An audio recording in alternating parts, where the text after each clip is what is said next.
017-460-2187. From farming to livestock to fishing to agro-processing, we talk everything agriculture.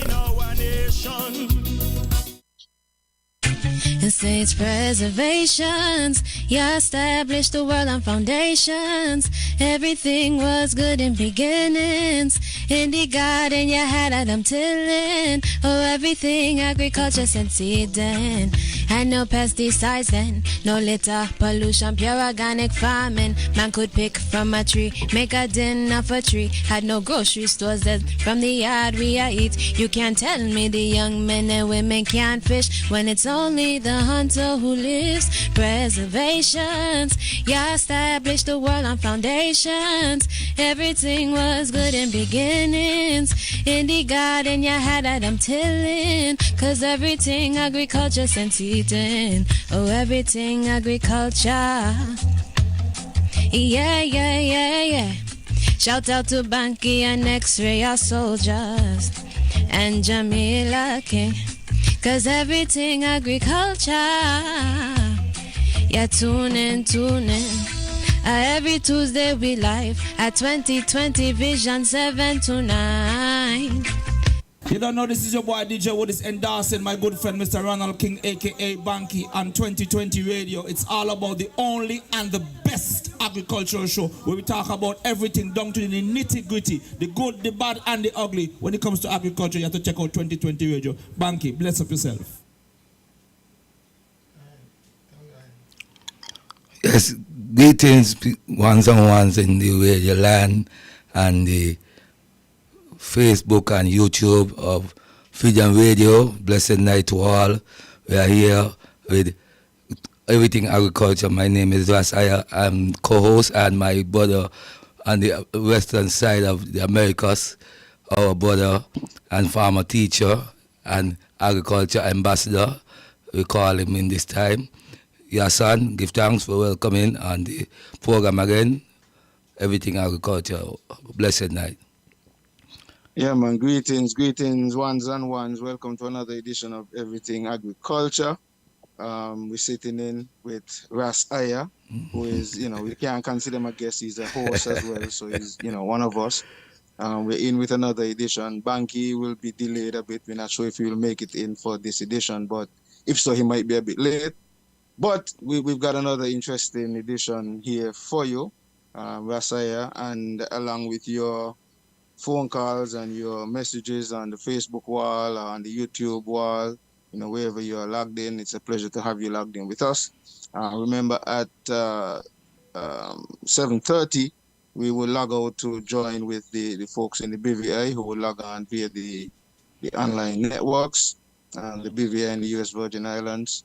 Wherever you're logging in with us from, it's a pleasure having you in St. Thomas, St. Kitts, Antigua, Montserrat, Dominica, wherever you are on the chains of the islands, the USA, Taiwan, Japan, China, Russia, wherever you are, America, Canada, England, wherever you are listening to us, it's a pleasure having you locked in on another edition of Everything Agriculture. Lots happening in the region, lots happening nationally. Rasai, I don't know how you would want to top it off, or start it off.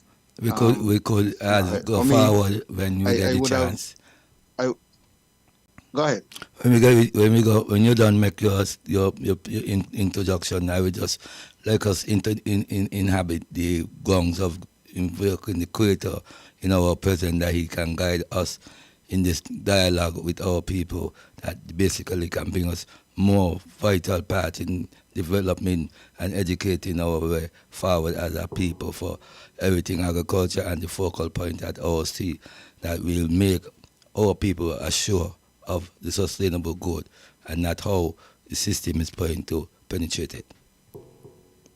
Yeah, well, as we do that, I guess I could probably just allow you to make that presentation, and then we get into the gist of the topics for this evening. So go straight ahead into that. Give thanks. Thanks a lot again, Brother Yassan, and we'd like to say thanks for the technician for being assistant to I and all who are listening to what I and I here are speaking on the gongs for everything agriculture. Stepping in for my brethren Banky, and Yasan, you are very vital in the format. So we say we're thankful for your presence here. And to the people, we say thank you for all your support. So we'll ask the Almighty to bless us and keep us, that we could have a fruitful and positive discussion. When Haile Selassie turned again the captivity of his people, we will let them that dream. And I mouth free with laughter, I tongue with singing. Then say among the heathen, the Lord had done great things for them. Haile Selassie done great things for I and I, where I and I is glad. Turn again the captive in the stream in the south. They that sow in tears shall weep in joy. He that going forth weeping in vain, precious seed shall doubtless come again, rejoicing, bearing his shiver with him. In imperial majesty Haile Selassie the first, and her imperial majesty Yezero, many of Asura, with our ancestors and our great gods and goddesses of the ancient black, eternal ways. Guide and protect and keep us safe with this dialogue. Give thanks. Brother Yasan. Right, Rastafari, yes, sir. Aye.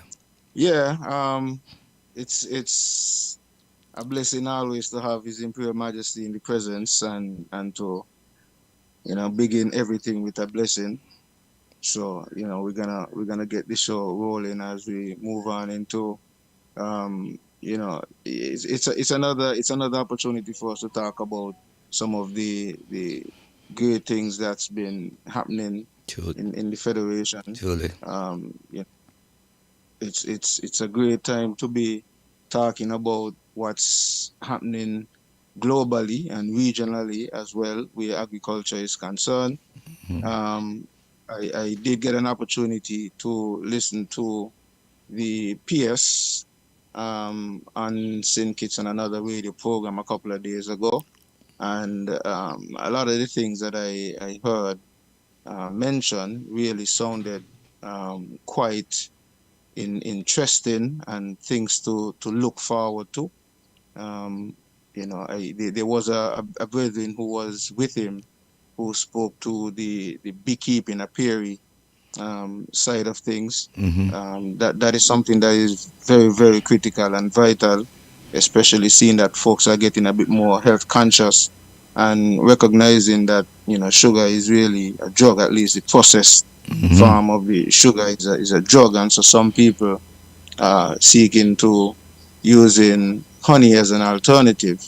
Okay. We had a program a couple of months back, and one of the brethren on the program, I think it was one of the guys who were brought in to train some of our locals. It was a beekeeping workshop a couple of months back. And one of the things that the brethren pointed out was a lot of folks tend to use honey as a sweetener, but honey is more or less a medicine. That's a Hawaii night based on the properties that the bees would have collected from the various plants and so on, that they would have taken the pollens from and so on. Good.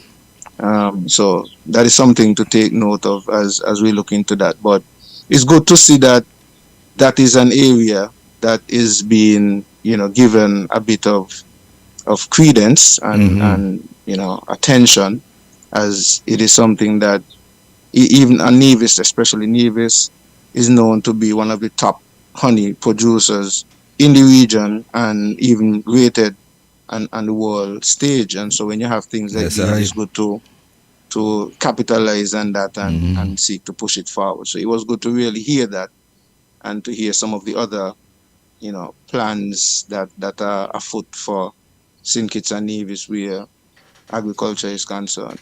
We did hear, we know for sure that the agriculture food fair would be coming up pretty soon. Yes. I think the end of this month. We definitely need to, for sure. And Nevis, there should be a vendors meeting tomorrow at 4:30 p.m. at the ETW Park. So all the folks who are gonna be vendors on the Agri Open Day for Nevis, please make sure that you go out and attend the meeting. I guess we would probably do some reminders throughout the program And for those of you who were thinking of registering to become a vendor, registration is closed. So unfortunately, you would have missed out on that opportunity to register your business or your little stall or whatever it is, but that is closed. So please be aware of that. But for those who would have gotten through, there is a meeting tomorrow at the ETW Park at 4:30 p.m. and so you definitely would want to go out and be a part of that. Anything you want to add, Rasaya, at this point? Well, I would like to send the same notion that these kind of adventures that apply within the farming sector as not because farming sector go from a viable farm in the mechanism of how our sustainable growth be within. So even though all like you just outline about the bee structure that is implicating as a part of a revenue package towards not capitalizing it as a sweetener but as a medicine too. So these things can be incorporated in our daily living as time goes by, because it can help save a lot of measures that we see right now is in formulating with diabetes and a lot of these things, hypertension and them things. So as we look at last reasoning of the last week program, and I see there was a level of discussion from the Virgin in Jamaica, and he gave some outline on his herbal remedy and his produce that he intake within basing out against these diseases that apply upon our people. So it's a good venture that we must able to capitalize on. So give thanks.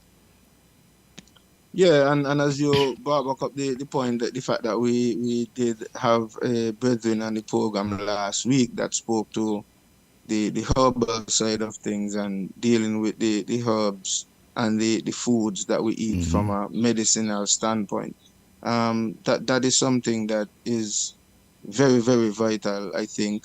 And I think it is something that we in the region, not just St. Kitts and Nevis, but in the region on a whole, need to really zoom in and focus on a bit more, because we are having some global concerns where food is concerned. So you have food and food security, and Banky always talk about the safety and security in terms of dealing with food. And it's very vital in these times, because we are seeing scenarios now where food is seemingly not food, and one of the reasons is because of this quest and need, an urgent need for food security. There are different folks who are thinking of different ways and means of meeting the demands that are necessary. So you find out you have the lab meats that are being developed right now. In California, where I am right now, California is one of the states which have approved that measure where these lab meats can be sold in their supermarkets and so on. And what people need to recognize is that, yes, the argument that they're creating is that, they're promoting is that the cells originally came from animals, but however, these things are bioengineered and set up in a lab to develop. So you're going to be getting a piece of shoulder, you're going to be getting your chicken, your beef, lamb chops or whatever it is, but it's not coming from a live animal per se. This is something that is developed in a lab. You also have the situation where even those now who are thinking of staying away from the meats, for some of those reasons, along with the fact that people are becoming more health conscious and realizing that they need to stay away from red meat and so on, you find now when you move over in the vegetable section that you also have some of those issues as well, where they're genetically modifying the seeds, they're genetically modifying the foods. In some cases, they're even adding animal genes to some of the foods to get various colors and all sorts of different things.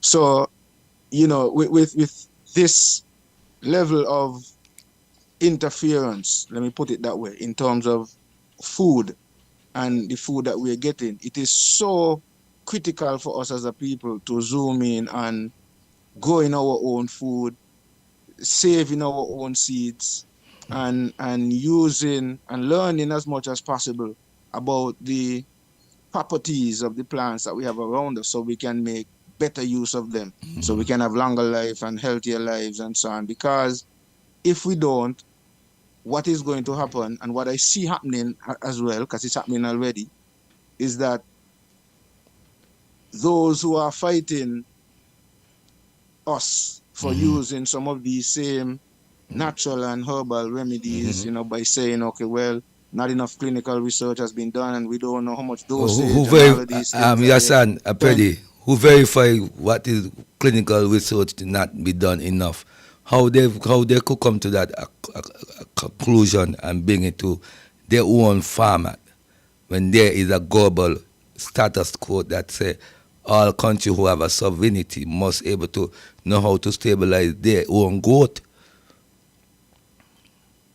Well, because of the fact that most of the countries still sign on to various different international bodies and groupings, and so if you sign on to them, then it means that you have to sort of abide or follow the guidelines, so to speak, of these institutions or organizations that you sign on to. And so in terms of the pharmaceutical side of things, most of the countries sign on to those broad-based pharmaceutical whatever agreements that they would have had. And so you find all the doctors and so on, and pharmaceutical companies would collude and do what they need to do. And so they also, even though they may find themselves in the Caribbean or wherever they are, because of whatever agreements they have made, they would be in that position where they have to oppose, even though some of them grow up traditionally, the doctors and so on, who know that by I grew up in the village, and when I was sick, my grandmother used to give me these bush and so on and so forth. Because of their training and because of whatever agreements and sometimes, what do they call it, oaths that they swear to, they have to abide by these things and sort of neglect this. But what I'm saying is, I think that it's time for our people to begin to not just look at the money side of it, because like most of us will go to study to become a doctor and take the pharmaceutical part, because they're looking at the end of my studies, the chances of me making back the money that I would have had to spend over all those years of waiting, I stand a better chance in the pharmaceutical world versus going and doing the herbal studies and learning about the herbs and how best we can use them. So we still have that industry, but it's sort of an underground industry. It's not given that sort of credence. So even though we had the brethren on the program, we had brethren like him, brethren like Dr. Sabi, and there's another brethren I see from Dominique, I think his name is Delve, something, I don't remember his name, but there are a couple other people I see who are pushing this, but at the same time still not getting the credence. So I'm wondering, one, if there is in the region scope for people who would want to qualify themselves in this kind of training. Because, okay, for example, in most of the Asian countries and so on, China and some of those territories, they have practices like acupuncture and these, Chinese medicines and so on. They call it alternative medicine. Yeah. And some of these practices are accepted in different parts of the globe, right? And so I am wondering if, our people would be up to dealing with that, and so that we don't have what we see like happening in a lot of places where many other people come in and take the herbs that we have around us, extract compounds from them, so to speak, and then manufacture something and sell it back to us. These are some of the issues that we find. And so if we don't, seek to take advantage of what we have around us, we will find ourselves in situations like that.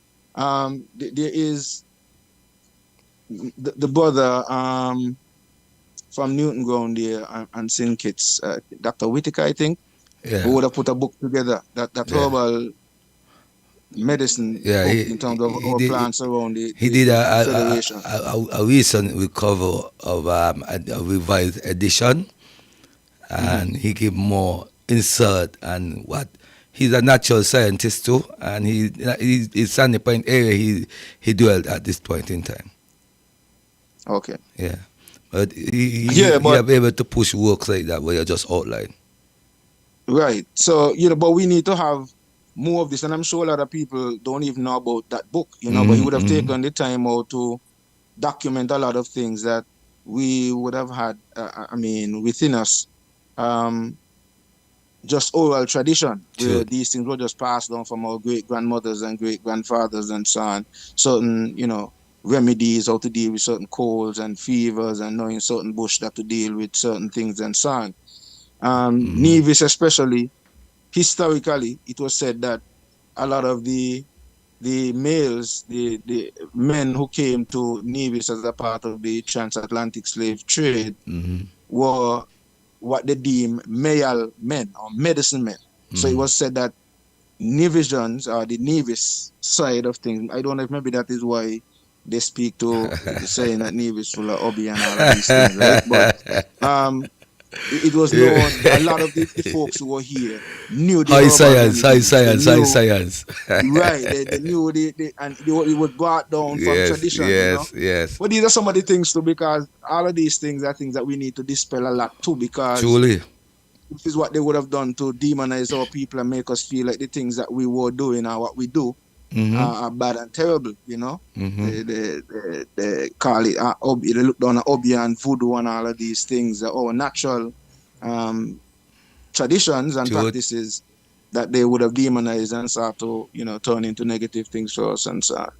But it's one of the things that we're looking at it within the farm of it, that we have a natural ability to that end, something that we just was back into, it was in us from that ancient study. So we must able to apply that anywhere we go, and it will return as the time consciousness, as you outline, people are getting the awareness to see how the healthy living apply within life, the daily going. Yeah, but there is a need for us to pay a bit more attention to these things, and more so, a lot of the illnesses that are affecting many of our older folks, and even some in most cases now, even a lot more of our younger folks are being affected by some of what they call the what they call them now in terms of the non-communicable diseases. I think that's what they term them as. Yes. Hypertension, diabetes, non-communicable diseases. These main, and a lot of these things are hinged to the diet. It's hinged to our eating practices. It's hinged to the type of foods that we were brought up on, and we continue to perpetuate. Okay. And it's funny when I really analyze what's going on right now in the world, because you find a lot of the things that we were programmed to scorn and look down on, and adopt more of the Western or Eurocentric type of diet. Yep. We are finding now that we are forced to in so many ways, by some of what we just pointed out in terms of the fake food that is being eaten, the fact that it's genetically modified and sprayed up and full of chemicals and so on. So those are some of the reasons why people are looking at that. But then also because knowledge has increased and a lot more people are becoming more conscious, vigilant, of the things that's affecting them in terms of their illnesses, and then the cost of doctors and medication as well too have increased. Also putting people in positions where things that they might not have considered before, in terms of going to listening to the herbalist, and the average person in the community would give them this kind of advice. A lot more people are tending to take on some more of this.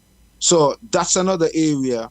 As we speak on that, I guess I'm going into it like that because I am also showing that that's another area that we could focus on as we seek to develop our agricultural sector. Truly. And it's not just about the 25 by 2025 that we should be looking into, but we got to be looking way beyond. And these are some of the things that we can look at and zoom in on and capitalize on and make agriculture a vibrant revenue generator as it used to be and sustainable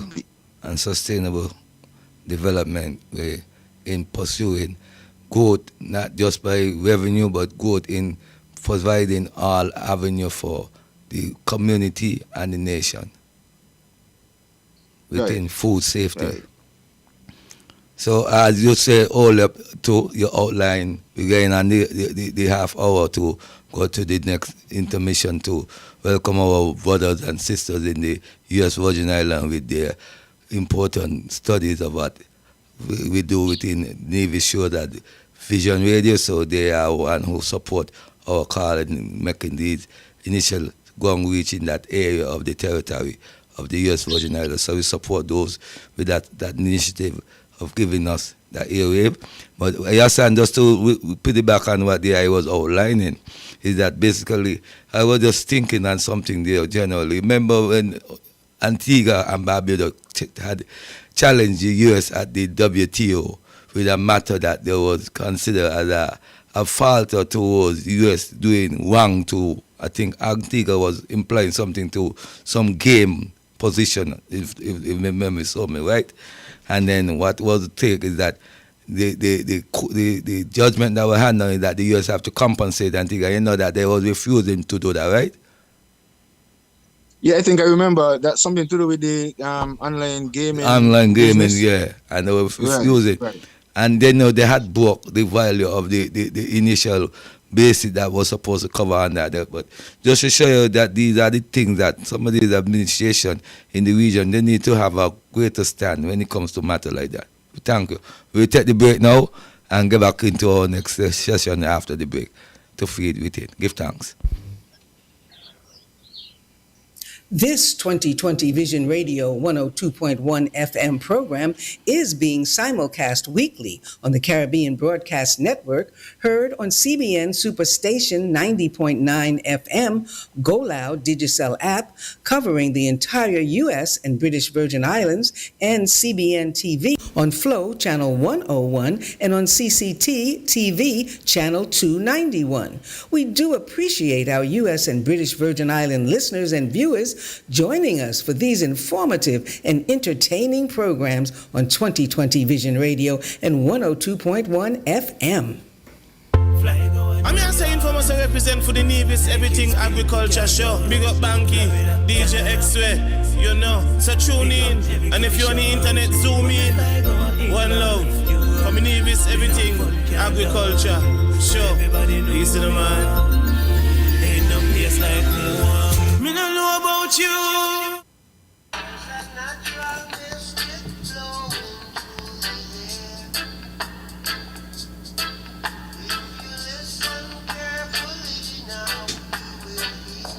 AllNaturalBoostersUSA.com is offering everything natural on everything agriculture.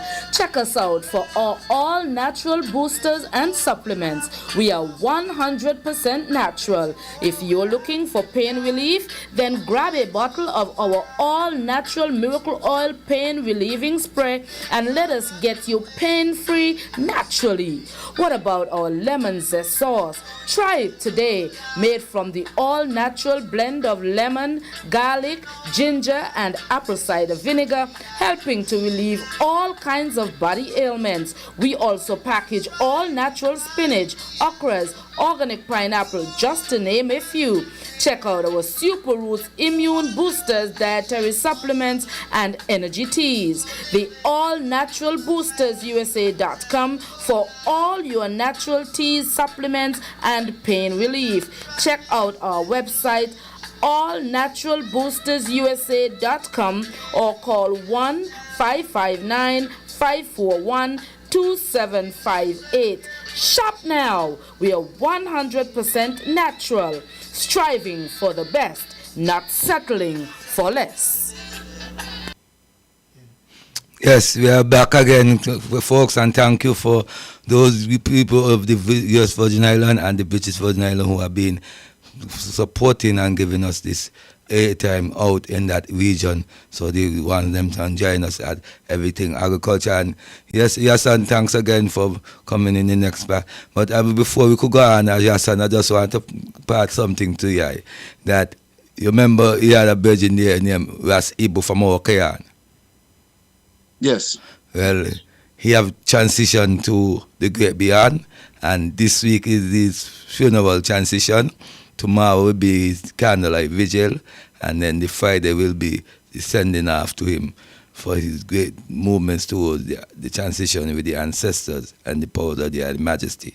So I just say with the folks, we like to share our condolences to the Cedar family in Kayan, and wherever family were outside of Kayan, because his family is not just in Kayan, but other parts of the Singis Isle and even Nevis Isles and other parts of the Caribbean shores and the America. So we like to share our sympathy tonight from Vision Radio, Everything Agriculture, as a part of the host, because I'm a member of the Nyabingi Tiakosiada, and he was a member of our order within as an elder too. So Yasan know him, and we just saying that we just doing condolences. And Yasan would like to tell you, remember you have to handle the part with the email them, because I so remember those people. Yeah, no problem. Yes.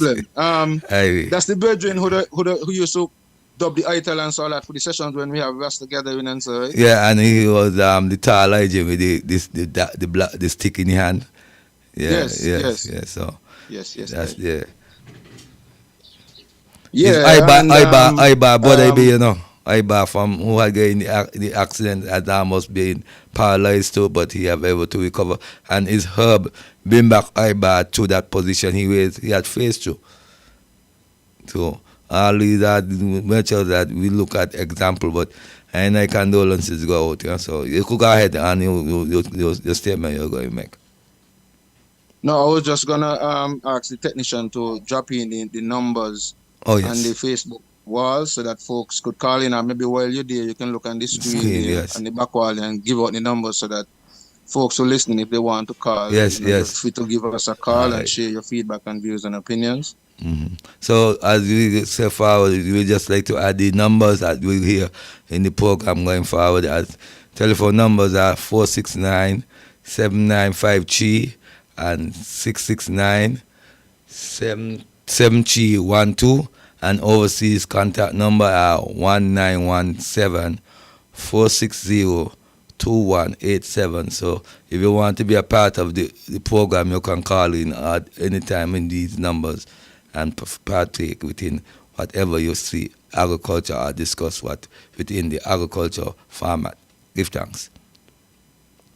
Yeah, and as we go through, just want to remind folks again on the Nevis side, for those of you who registered to be vendors for the Agricultural Expo for this year, 2024, there is a meeting tomorrow at the El Comido Willet Park at 4:30, and please note that registration is already closed. So if you didn't get in, I'm very sorry for you, but for those who did get through, and be sure to go on out to the meeting so you could learn all of what you need to learn and all of the things that are going to be taking place. As this year would be a big one for as they're preparing. It's going to be like a pre-cultural activity, and so basically people would be looking forward to that activity, plus knowing that St. Kitts and Nevis continues to shine in the region for years, about 13 to 14 years back to back. Emontine Thompson from Nevis has been representing Nevis in terms of the US Virgin Islands Agri Expo that we had recently. And this year again, she copped the #1 position This time, fortunately, St. Kitts also participated, Yes. and St. Kitts popped the second spot. Okay. And so it shows that St. Kitts and Nevis is doing wonderful works, and the works that they are doing is not just recognized by us here in St. Kitts and Nevis, even though in most cases we don't necessarily give our farmers the sort of credence and respect and highlight that they should be given, Truly. in my opinion. Truly. It is recognized, it is shown that the fact that they can go out in St. Croix, where they were competing amongst other countries in the Caribbean region, who in some cases, some of those territories are much more known for agricultural production. And we can go out there, as small as we are, and shine. And, you know, we must also, I must single out Emontine, you know, her late husband, Billy, who has passed away, but they both would have been, you know, championing this cause for the Federation single-handedly for a number of years. Congrats. And to not just win one time, 2 times, 3 times, 14 13 or 14 times, back to back. That's good dedication works. Look, yo, that's more than an ambassadorial work. And these are things that I think sometimes, like I say, go unnoticed. We have ambassadors in all kind of different fields, but we don't have an agricultural ambassador. And sometimes these people are the people who actually represent our people more so than even the politicians in a lot of cases. That's true. It's these people, the farmers, the sportsmen and women and so on, you know, who really, and artists and musicians in a lot of cases,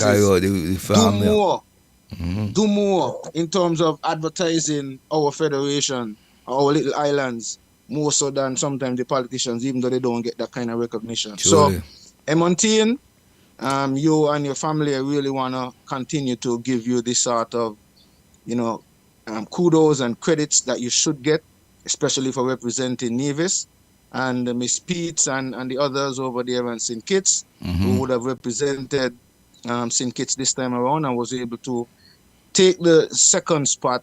Wonderful. Thank you. I also want to take the time out as well to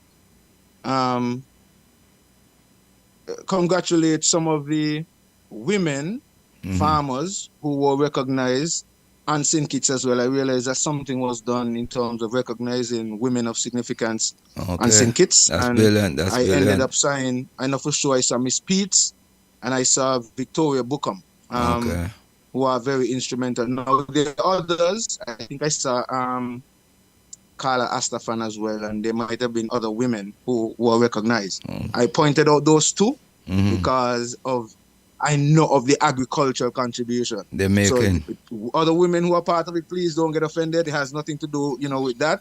It's just that I know that those two are involved in agriculture, and the fact that they opted to give agriculture some feature and recognition, and giving those women who have been making contribution over the years, for sure. I know of Miss Peets and the contribution she has been making over the years in terms of running that stall. She and her husband, who runs the farm further up in Monkey Hill, you know, for years they have been doing that, you know, raising the children, and some of the children are still involved in the business as well too. Sure. And Victoria, who over the years have been working with Sydney over there in the halfway through Godwin Gut region side over there. Let me use the correct term because I know they would want to big up that zone. Coca Gut, I think it's Coca Gut, I think the area is called. Coca right? Gut, yeah. So Victoria, enough respect for the contributions you have been making and you continue to make in the Federation, and we really want to continue to encourage you know, those who are in authority to pay more attention to some of these people who are making these kind of contributions. It's really, really vital, especially the need for us to zoom in on food security at this time.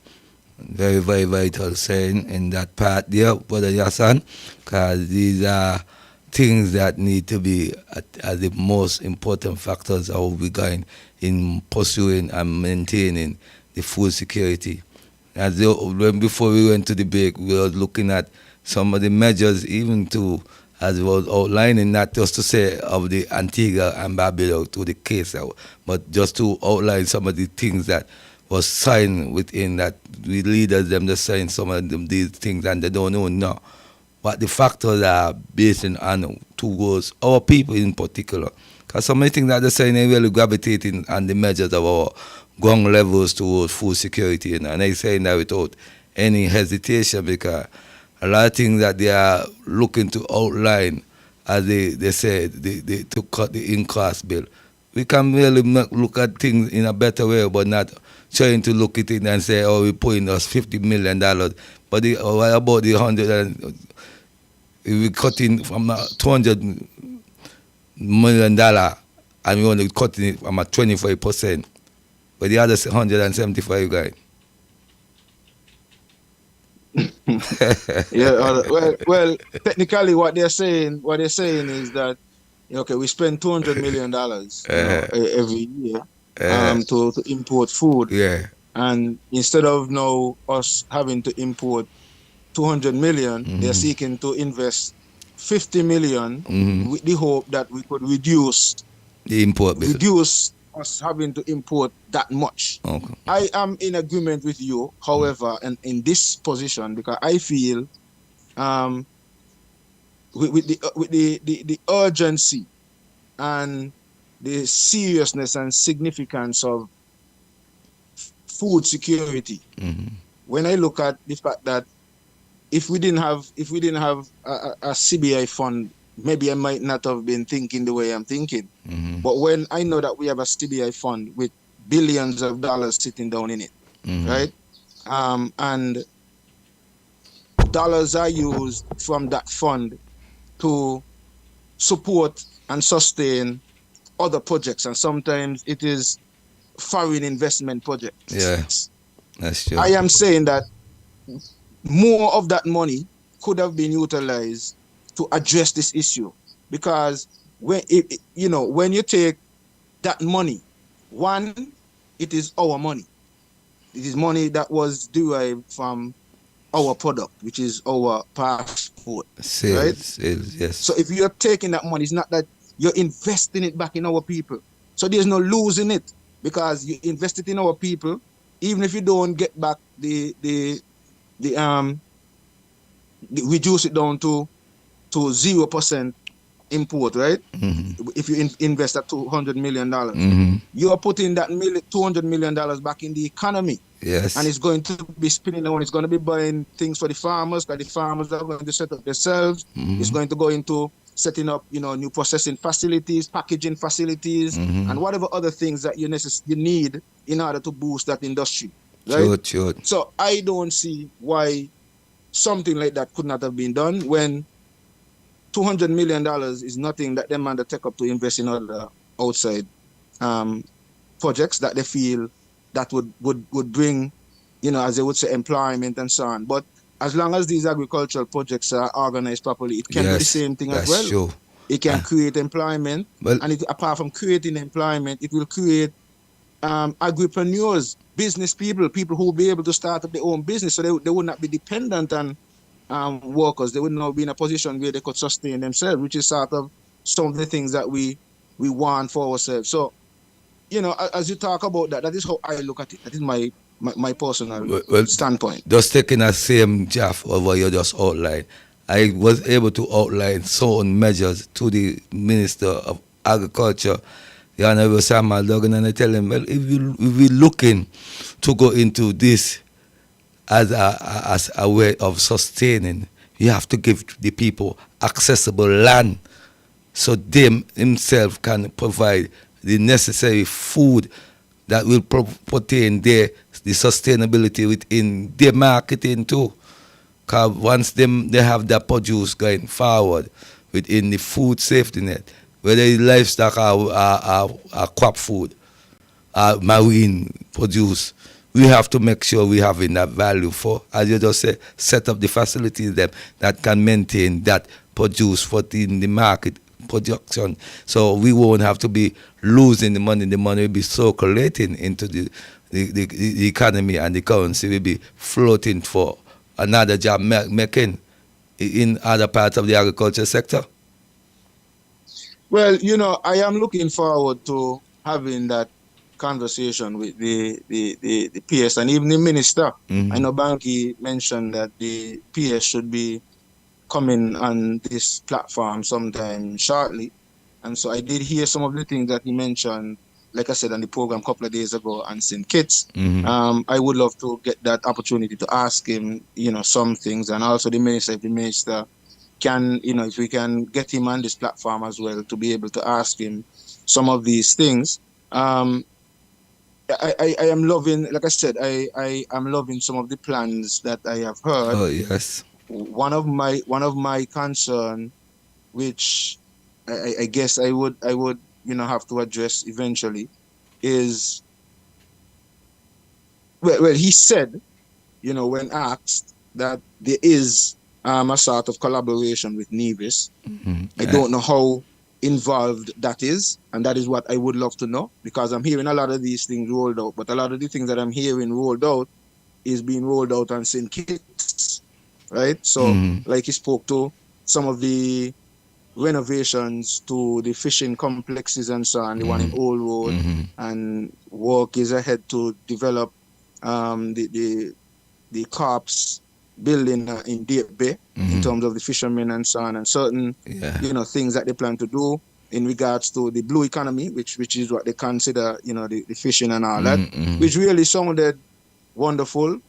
They talked about their plans in regards to the poultry section of things, and how close they're getting along with that. And then a question was asked in regards to Nevis, where that is concerned, and there seems to be some hiccups with some of the issues. So that's what I'm saying. Like, I would really love probably an opportunity, maybe with both sides, so we can really find out exactly, instead of just seeing, because this is one of the things that I find is happening a lot. Like on St. Kitts, right? You hear from some of the members of the consortium, right, who have their issues and their positions, and then you would hear something from the ministry, to kind of respond to that, to kind of do some damage control where that is concerned. What I am hopeful for is to be able to have that open confrontation. Let me not use confrontation. Open debate and discussion. Dialogue. Open debate and discussion or dialogue, right? So that we can hear from the two sides, instead of one side coming and saying one thing and then the other side saying another thing, and then they make it appear as if there is a rift. What you're hearing from the administrative side is not necessarily lining up with what's happening on the farmer's side. And then one also have to bear in mind as well that the consortium does not necessarily represent all of the farmers. The consortium only represent a fraction of all of the farmers. So even if you're supposed to do certain things to appease the consortium, that still might not necessarily be the answers to the questions of all of the other farmers as well.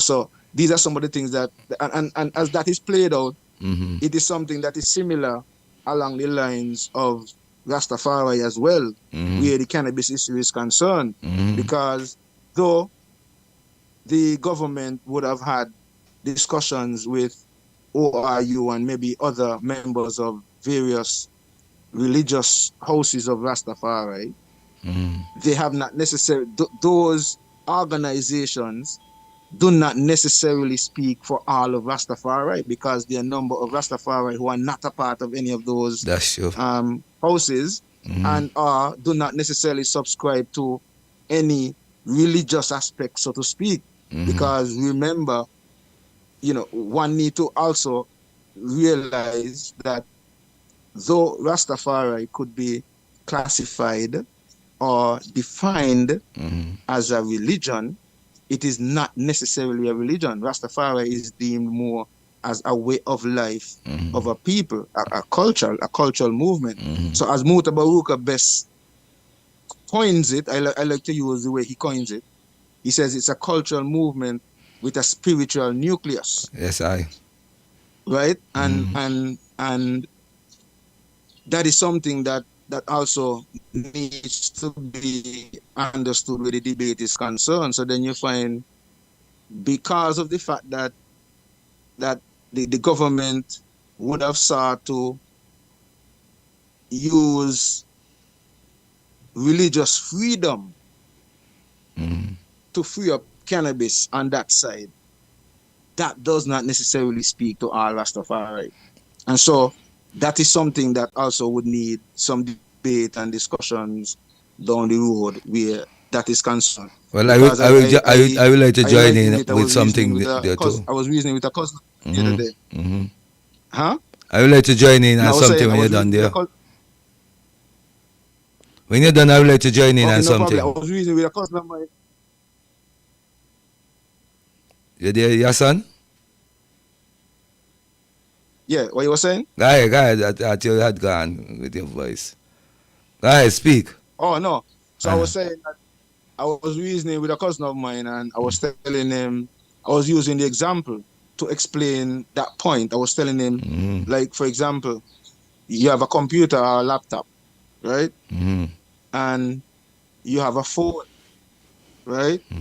Now, based on the way the phone is set up right now, the phone have almost all of the features of a computer. Yeah. Almost all the things that you can do on a computer, Percentage, you can do on your phone. But your phone is not a computer, your phone is a phone. So the point I'm making is, though Rastafari could be classified as a religion, is that a religion? It is not a religion. It's a way of life. A way of life is a culture. So it's just that clarity, clarification I just interject there. Well, that's something I had able to even outline when Brother Sankofa was taking the matter towards his constitutional right. I tell you, when you go in the courthouse, do not go in there and say you come on a religious rights fighting. Say you come on a spiritual fight, because your life is a spiritual way of living.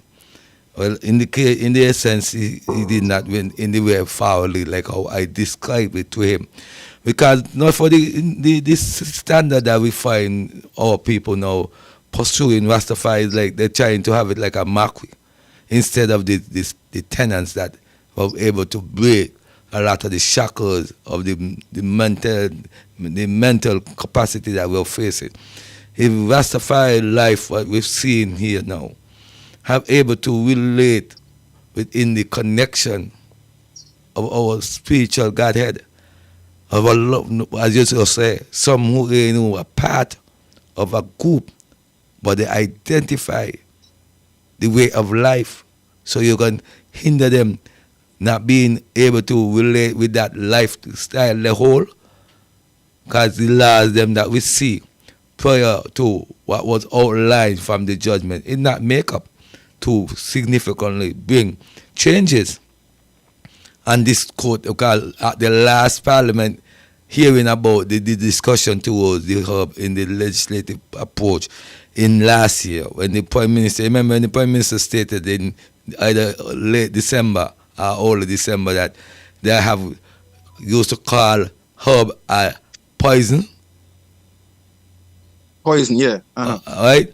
And he said this is no more, but it's still considered as a harmful substance. So what basic are they really relating within the use for this herb to be valued as a genesis to what our people supposed to really?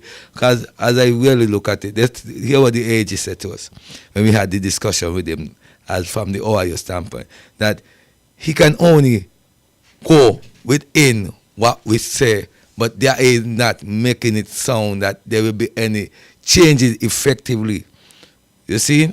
So even though he have agreed that generally the things them that they have there and the laws are infringing to our rights still, because they are taken within the policy status of applying within the, as they call them, the the cheaties at the side. But the judge stated to them, no cheat is supposed to succeed over the Constitution. And this is what still applied on our grounds today. That's why you see, they're telling you, when you're coming into that in industry, you have to reach within the area what they want to apply to the service. So you see, we're still at a disadvantaged state, but what we would like to imply tonight here is that we must be able to keep our people firm within standard of our rights and develop a uniform approach.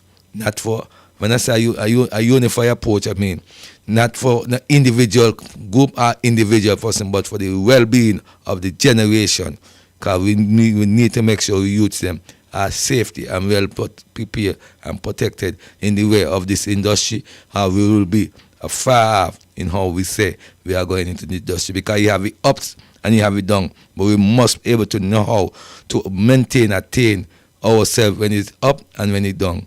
Because we ain't have the market value on our hand alone, but we must be able to know how to pursue as a global way, but within the Caribbean region.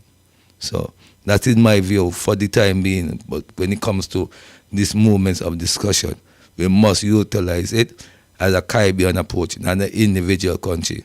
But we can have movements as a way within the country them sovereign areas of using, because some of countries cannot go hemp, and I don't think St. and Nevis should look at any viable avenue of trying to put hemp in this little island, because it damage other crops around us. Well, we need to know how to pursue a different value of creating produce that are from the hemp. So like Guyana and Trinidad and Jamaica, them that have land that can create that emissions, we must be able to cooperate and know how to work to maintain that kind of situation. Guyana had started, but I don't know what position the Caribbean region have attached within that movement from Guyana. Well, the Caribbean on a whole, is seeking to make some collaborative or some collective approaches, which are things that they needed to do for a long time.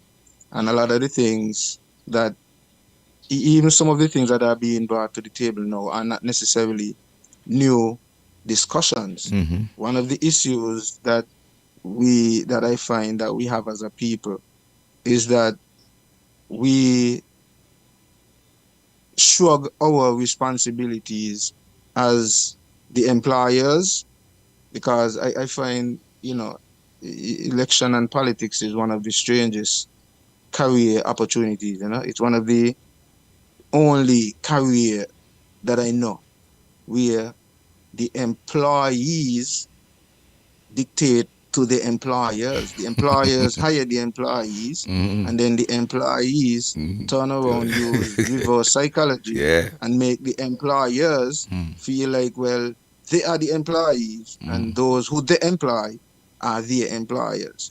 So with that sort of psyche in place, you find that a lot of these guys who we employ take for granted their responsibilities to consult with us and also to report back to us when they go to whatever meetings and so on. And so in that regards, I, in most cases, tend to blame our own people. So I don't necessarily blame them, because they can only do that if you allow them to do that. If you are not choosing to hold them accountable, then and make them consult with you before they go and do whatever they're going to do. If you allow them to make that feel as if it's the norm, that we could just go and do these things, and then, I'll just hush and deal with whatever we deal with, then that will continue. So you find, I say that because, right now one of the hot topics in the media is the talk about the free movement of people within the region, right? But the reality is that is not a new discussion. No. This is something that was treated and is treated similarly to the way they treated cannabis and also similarly the way they treated the 25 by 25 agenda. Okay. Because in regards to the 25 by 25 agenda, let me use that one because that one is more permitted, new, right, on the table right now as well. Yes. But since 2020, CARICOM decided that they're gonna move on to this 20 by 25 agenda.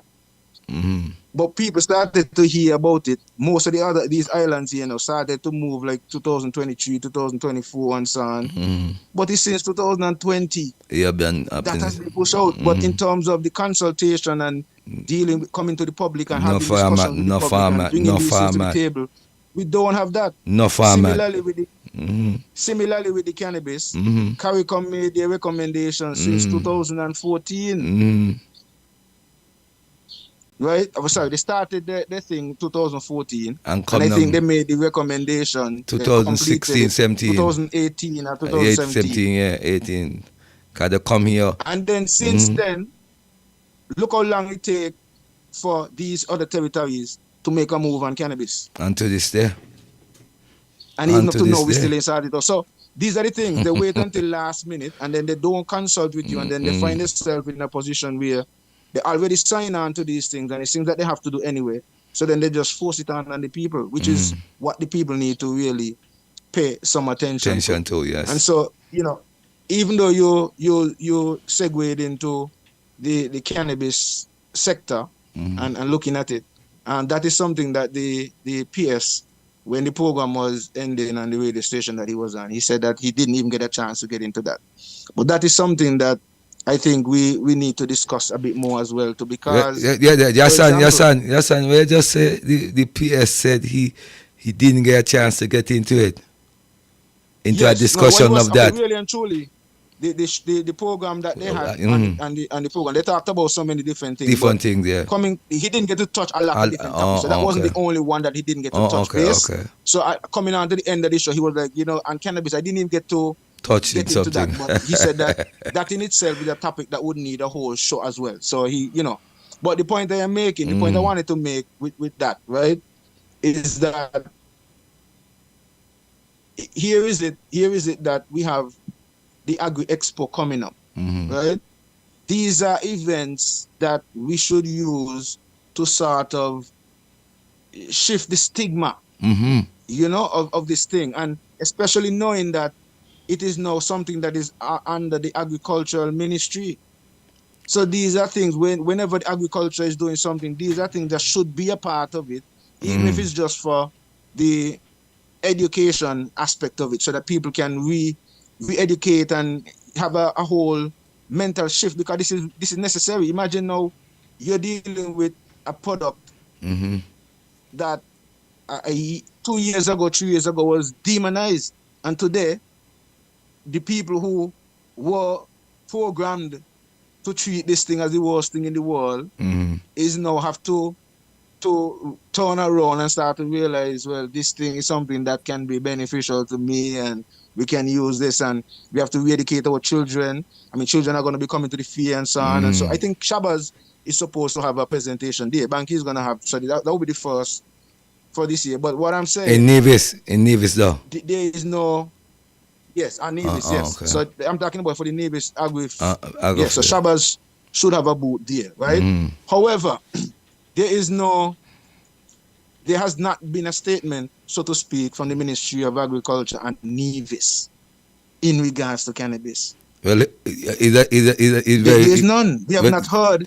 But last week I heard this same Minister of Agriculture and the mark engaging on the same farmer toward the agro fair, and he was outlining certain guns, and I really realized may hear nothing of that same magnitude, but I just was trying to be skeptical, because when I look at it, I remember hearing Banky say that he will be presenting some herbs on that same agro fair, and I think he called the name Shabazz too, so only them, I mean, he make no reference about that outlining in those kind of details. Yeah. And I heard the program for myself. Yeah, and that's the thing. It's a legal thing now. It's legal or decriminalized. It is no place under the Ministry of Agriculture. We're talking about food security. We're talking about ways and means of helping the economy and reviving the economy and turning the economy around and so on.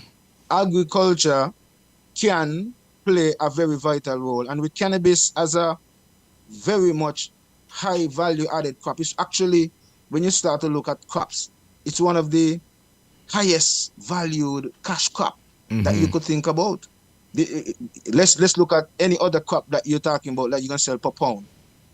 What other crop could give you that kind of money per pound if you're looking at it from that perspective? So we need to, and that is just the flower side of it. We haven't even gotten into extracting oils and using it to make other products and shampoos and soaps and other things and so on. We haven't gotten into use it in the culinary aspect where you could cook with it and bake with it and making pastry and all of these other things and so on.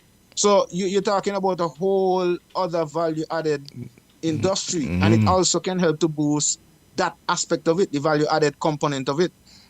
And it will help. These are things that and the component of it will help the community areas that face some of these hectic ailments and so, especially to our elderly people. So these are some of the measures they need to touch on. Go ahead.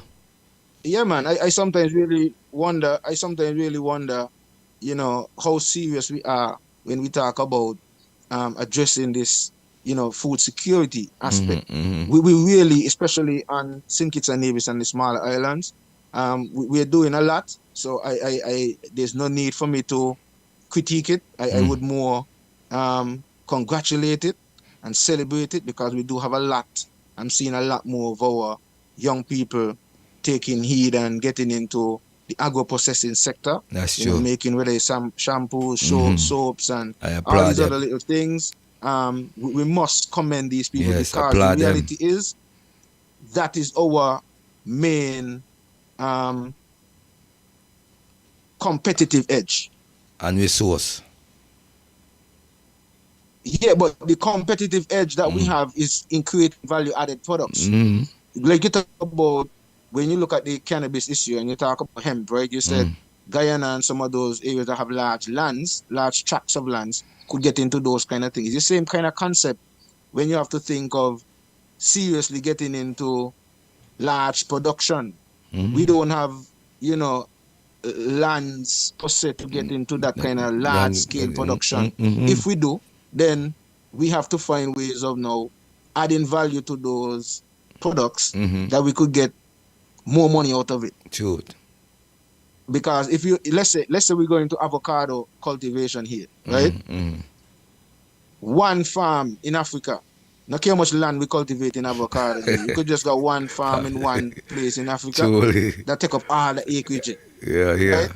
So so if we are going to get into avocado like that, now we have to start to think of maybe making avocado oil, other things, so that we can create now an avocado oil coming out of St. Kitts and Nevis that is, sun grown and whatever other features, organic and whatever other things you want to add to it to make it more valuable, and you can put it on the market like that. But these are the kind of ways that we are going to have to be thinking if we are going to seriously address, this crisis that we are having, and if we are seriously planning to put agriculture back to that point where, if for me, this is how I look at it, right? And if the Europeans could have come here back in that time and utilize our lands and make millions and billions off of it, when we didn't have this level of advancement of technology and so on in agriculture.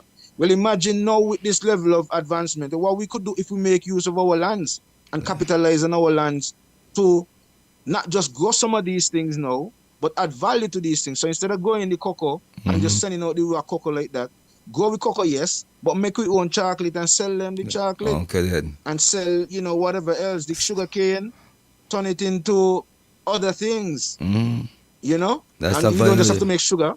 There are other things that you can do. There's fuel you can make. There's byproducts there, clothes, and there's a company that I'm working with right now that is actually making water bottles, biodegradable water bottles from sugarcane. Wow. So when I was talking to these people, I was like, look at how we missed the boat here. Not boy. we, And not, yeah, you just see something that we could have transferred into. You hit the deal at the head, you know. You remember the years of Denzel Douglas being the leader of the federation, and there was a excellence in him making statement towards biodegradable going into renewable energy of the as they call it, the stock of the cane or the car and them, and there was a lot of revenue was supposed to generate into that as a way of sources, and the man like that they just come and go. Even the wind turbine energy was a part of the insurance to the Navy ends too, and sometimes I wonder why these men let these things just come and then they just let them go to waste. And this was a part, as you say, because now looking at young people, you have to be channeled into these kind of resources, because these are some of the viable economical grounds that we will have to apply within in the next stage of life movements. And we have to be equipped with information properly towards these growth of development coming along our people. So I hope that the younger ones them now look at things no more on a different stage than that, just looking at what they have been brought or taught, because you must be able to bring yourself into a more thinker way of in educating yourself and informing yourself more than what you have been informed within from some ways of the media stream or even of the administrative factors, because some of them do hide a lot of things that we've seen it going right now in this phase of life.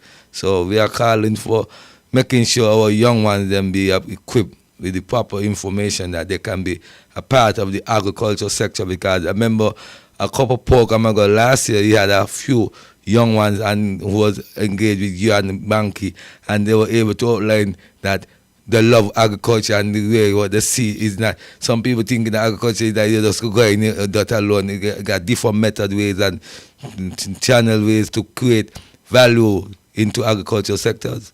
So we just have to make sure we young ones them are employing these things, because these are the value source. As I say, the technology is so vast right now, so we gotta be able to create a way of valuing ourselves and these technology too.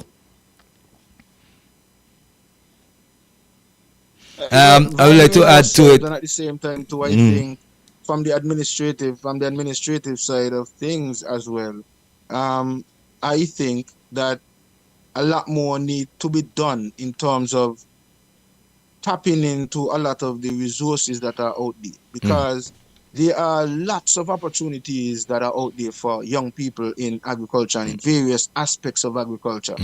And sometimes, in the more recent times, for the past couple of weeks, months, I have been a part of several Zoom meetings and so on, right? And some of these organizations out there are making funds available, but what's happening is that you find sometimes European countries are, tapping into it, Asian countries tapping into it, African countries tapping into it, but the Caribbean is lagging behind in a lot of cases.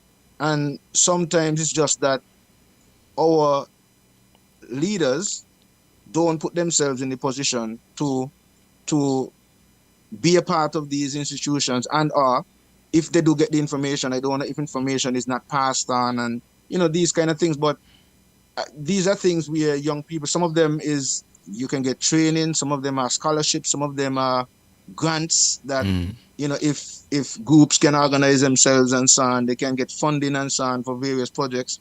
But sometimes I really wonder, I really wonder about our seriousness where agriculture is concerned, and that is one of the reasons why I commit myself to doing this program, because it's not about money, it's not about fame, it's not about it's just the passion that I have for this, and the fact that I know, not believe, I know that the future of Nevis, St. Kitts, the region, the the Latin American countries, Africa, is rested in agriculture. That's true. We will be the bread basket and the food basket for the rest of the world in terms of not just food alone, but in terms of skills, technology, and human resources. Mm-hmm. And so we have to find ways of genuinely investing in each other, capitalizing and organizing. I think one of the areas that is seriously lacking with St. Kitts and Nevis is that organization part. The farmers are very good farmers. We have excellent farmers. I can't complain in terms of the farmers and the quality of produce that they do provide. And testament of that is the recent activity that they had in the U.S. Virgin Islands. Our farmers demonstrated that the quality of food and the quality of produce and value-added products that they're creating as well. Because I heard the PS in his presentation on the program spoke to Essence and all kind of different products and how they're setting up right now based on that event, how they're setting up to be able to export to the U.S. Virgin Islands on a monthly basis and so on. And so things like that speaks volumes, right? And these are things that when I heard him saying that, it really resonated with me, because these are some of the things that I really want to see start happening. There is some move to make some connections with Stacia as well. Yeah. That I find is very interesting as well. And it's things like those that I really want to see us manifesting and seriously zooming in. And so some areas where since we know that our farmers are excellent, then the onus would be now on marketing and the administration and or various other organizations who may have that interest to organize, to set up yourself that you could take these things off of the farmers. Let the farmers farm and create a system where when he comes in with his stuff, you can take it from him and give him his money so he could go back to farm some more. That's something need to be done. Whether you need to package it, whether you need to process it, whether you need to get it to the supermarket, whether you need to get it to the shops, whether you need to get it to the restaurants, to the hotels, you take on that responsibility, right? And then let the farmer go back to do what he's doing. And these are some of the things that I really hope to see happening. There needs to be some more collaboration between St. Kitts and Nevis also, because one of the things in the discussion on the radio program the other day with the PS again, when they were talking about, meats and the processing side of it, I was listening to the PS and the other brother and even one of the caller calling in, and I was like, well, y'all know that Nevis have one of the best processing plant abattoir services and the top. They have cuts and products that they're creating right now is asked for around the region. So look at that. Imagine. But they had a tour. They had a tour to get our products. They had a tour up here already. Right there in St.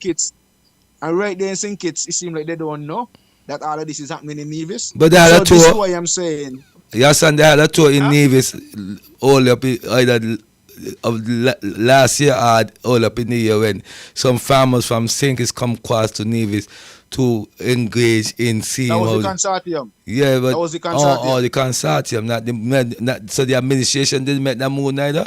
No, so that was the ministry. That was the consortium. Okay.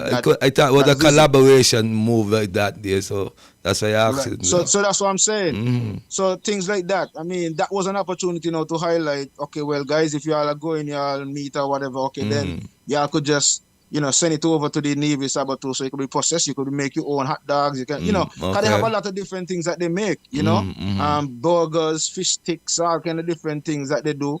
All the cuts that you want for the restaurant, whether it's lamb chops or pork shoulders or whatever.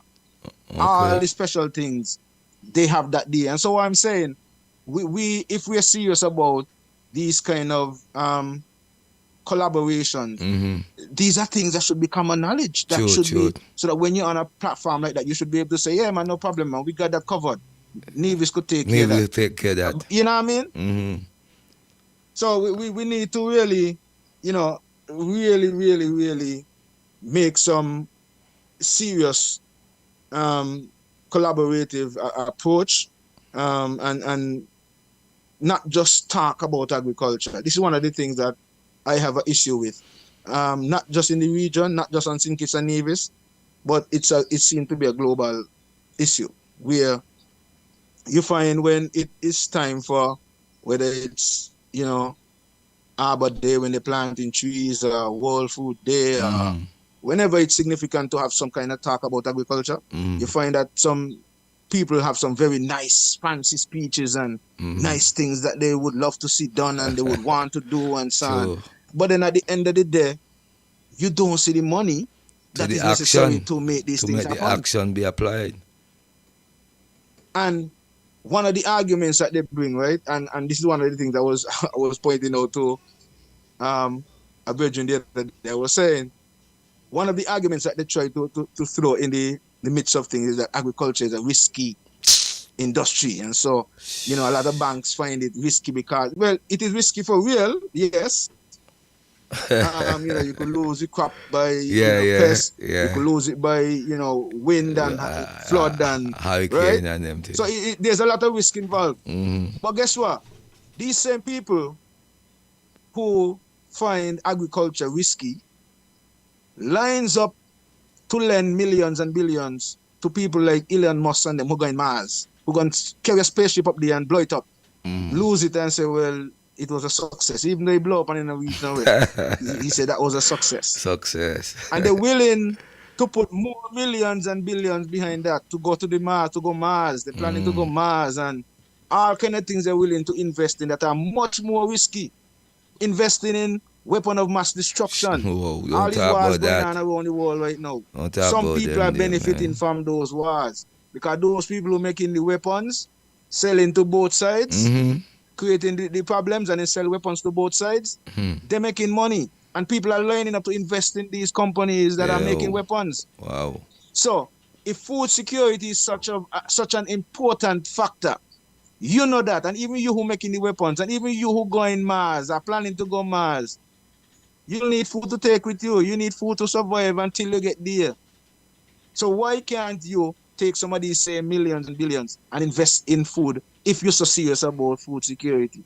And so this is why they say a lot of these guys have a lot of lip service, a lot of bag of lip service where agriculture is concerned, and not necessarily investing the time, the effort, and the seriousness and commitment that is necessary to make these changes. What you think you see you're just outlining a typical state that they just don't want it to feel that they're getting the people arise. So they say it's gonna be a risky. But what can be when it's risky when it's sustaining a part of your development goal towards sustainable, as they said they're going into what? A sustainable island state? And that they said we're looking to go into too? A new sustainable island state. So we need. So what value are we bringing into this grounds here if we're discounting this kind of connection to part that there too? Because it's much needed in that phase. Agriculture must play a critical role in that same statement what is being made broadcastly by the Prime Minister of our Federation. And I think they need to put more emphasis into agriculture of that.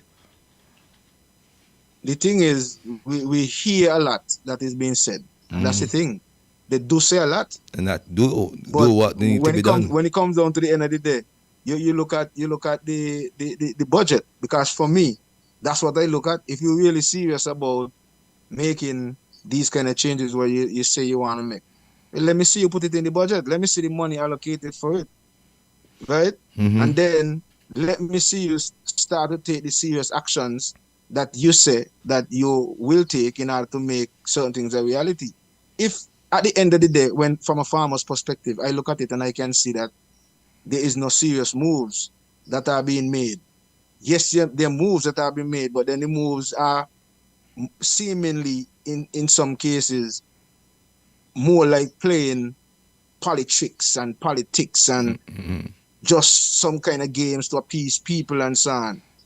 It is disheartening when you as a farmer who know what is necessary to make these things happen, and you could see that in the actions, even the actions that are claimed to be taken, that there's no level of seriousness in it. Okay, for example, just to hash back up a point here that the PS spoke about in his presentation, he spoke to the hatchery that they're going to do for the poultry section and St. Kitts. Now, on Nevis, the impression that we got was that St. Kitts would have been dealing with the hatchery and Nevis would have been focused on the boilery, the boiler section, and so they would have been slaughtering the birds. However, in the PS presentation, he also highlighted the fact that St. Kitts is also going to go into their own boiler production as well. What are you competing for? So that is something that is totally different to what. I don't know if it's competition. I don't know how to look at it. If they're going to go into it on their own, it must be competing, yes, and in my view. Well, you might look at it as compete. You might look at it as competing. It shouldn't be, though. It shouldn't be. But no, hear what I'm saying. I say you might look at it as competing. Yeah. But the other person or other persons may see it as, well, based on what I am seeing, the realization of it on the Nevis end might not necessarily look as realistic and as timely as it would be if I were to do it myself. But we could better cooperate. So that might be the impression. That might be the impression, or that is the impression that I get. But cooperation must bring a better way too. Let's look at it from the Nevis end. Nevis would have already bought the machinery. Yeah. But the machinery in storage, they have cleaned the land, I think, 1 or 2 times already to set up this thing, but they have not moved any further with it yet. Okay. Similarly,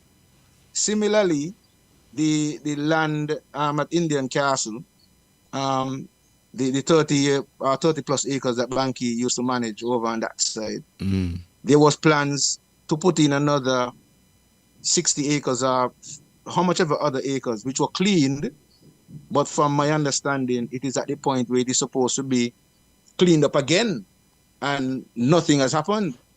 So, so these are some of the things that I'm saying that would still have to be mindful of, considered when you are trying to tell me that you're serious about making these moves, and then you are seeing these things happening in front of you.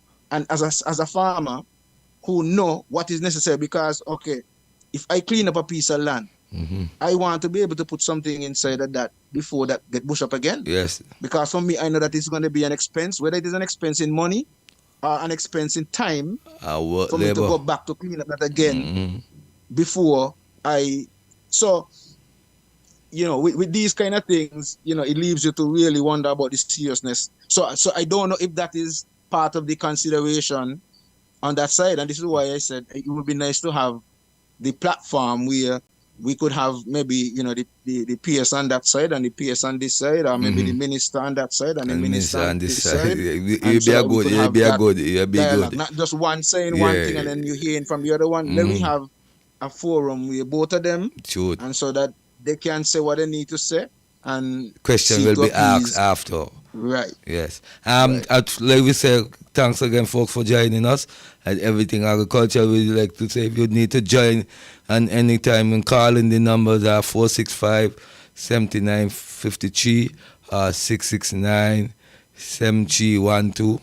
Overseas number are 1917-460-2187. So you can be part of this program, Everything Agriculture. Here is Yassan, and I'm the co-host alongside with Aya, and Brother Banky have been a vital part in this program for now going on 3 years now, Yassan? Yeah, man. Okay, so you see, it's very initial to see something of this magnitude taken by a common activist within the agriculture factor to bring out information of these magnitude, because as we could really find out, really, as you say, these are things where that's supposed to be discussed about. And if this now a program in this initiative that Banky and the I have, and others who support the program at this part of time in 3 years, we will be a little more far off in the instance of agricultural information. Because here we just outline about certain things of the measures within the discussion to see that both sides should be able to get a forum like that so they can share the info of what they know and then the public can question them prior to what needs to be done. Yeah, because that's something that I asked on the last show in regards to what is the status? Because I hear things rolling out on St. Kitts, but then you don't know if a similar thing is going to take place on Nevis, or if Nevis is doing their own thing, and or if some of the funds also that's allocated for St. Kitts, if some of that is going to be Implied to distributed in Nevis. Nevis as Yes, well, yeah. and so all of these things. But like I'm saying, I'm hearing a lot from the St. Kitts end, but not getting that kind of clarification or verification from the Nevis end. While we are here, let me just take a minute and we did some email. mention the folks who are on the Facebook page. So we had Evan Jeffers saying good night all. Good night Evan, wherever you are. I think you're in the Blessed UK. night, Evan. We got Joy King. That's I think Banky's family there. Blessed night, Joy. Greetings, Benderly Williams. Good night for hosting another agriculture show. Pleasure to have you on. Yeah, greetings, Benderly. Bless up yourself. Give thanks. And Damian Jeffrey said, honey or sugar to the body, it's all sweet. The body doesn't differentiate. Technically, Damian, it does, because the processed sugar has a different effect on the body. That's an interesting thing. Yeah. When I used to, there was a point, I don't know if you know that, but when they closed down the sugar industry, me and a brethren, we started a business where I used to sell cane juice. I remember you. I covered your son. So we used to squeeze the juice, and freeze it because we didn't want to use any other method of preservation. Okay. And one of the things I discovered while I was doing that, because I had to really go and do some research, and one of the things I found out is that actually cane juice is very good for diabetics. So even though it's sweet, it is very good for for folks with diabetes, because the structure of the sugars break down very easily, right? Versus when it is processed. So the problem comes when you turn it into the sugar crystals. So that is when it becomes less nutritious, and the whiter it gets, the less nutrition it has. So a lot of people, if you're going to use sugar, the best sugar is the brown sugar.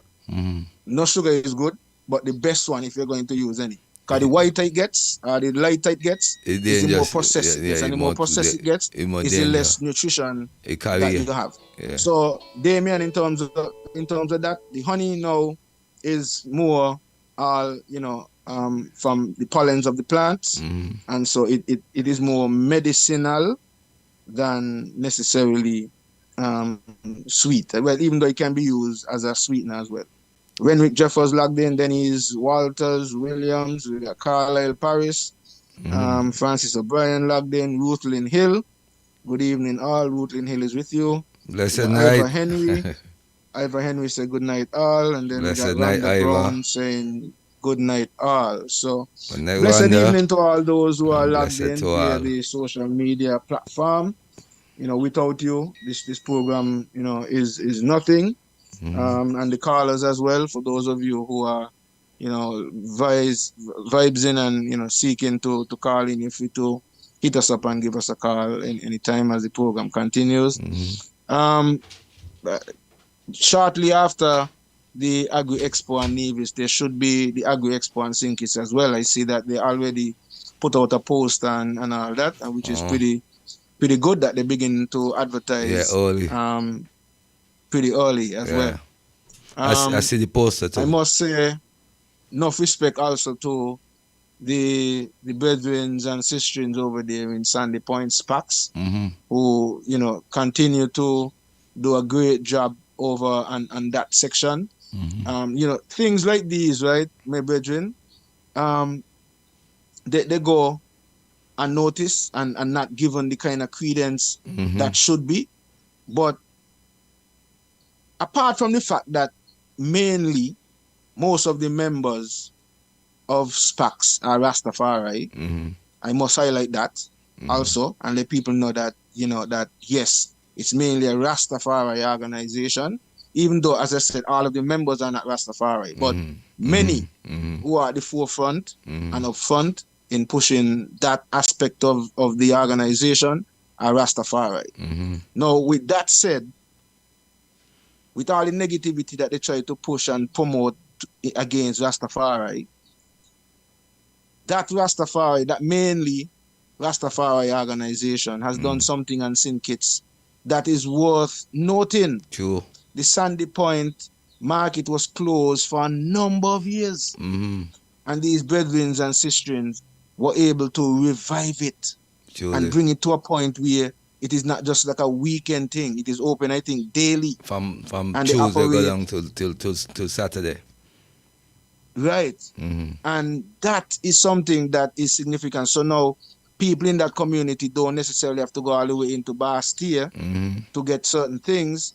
They are able to stay within their community and still are able to get their fruits and vegetables. And I'm seeing, I think I saw a picture this morning where they now offering ital and so they're cooking in the big yaba pattern. So I see that a Saturday they do that. So Saturday. Those are things that we really need to commend our people when they do things like that. Because sometimes people wait for the governments and so on to take certain initiatives and so on. But here is it that these brothers and sisters in the community were able to take the initiative, and revive a market and has now started to create employment for people because somebody has to be there on a daily basis. So 1 or 2 people have to be on a daily basis. And then the farmers who go out and farm, they also create a market for these people so that they can bring in their stuff and be a part of that transaction, those transactions. Yes. And we gotta give